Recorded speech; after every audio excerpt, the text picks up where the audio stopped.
भारत के प्रधानमंत्री श्री नरेंद्र भाई मोदी के माताजी के बारे में अभद्र टिप्पणी करते हुए बिहार के कांग्रेस के मंच पर से एक कार्यकर्ता ने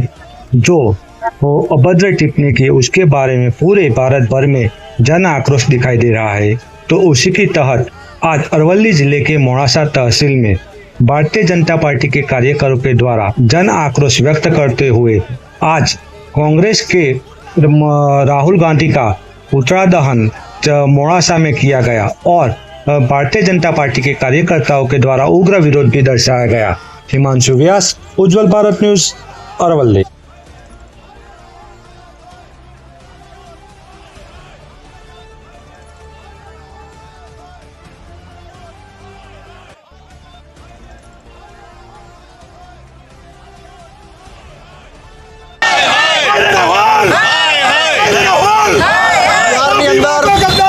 વિરોધ પક્ષના નેતા રાહુલ ગાંધીએ જે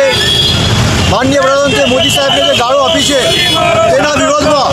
મોડાસા શહેર ભારતીય જનતા પાર્ટીએ આજે રાહુલ ગાંધીના પુતળા દહન કર્યું છે અને અમારા સૌની એક માંગ છે કે રાહુલ ગાંધી જાહેરમાં માફી માગે।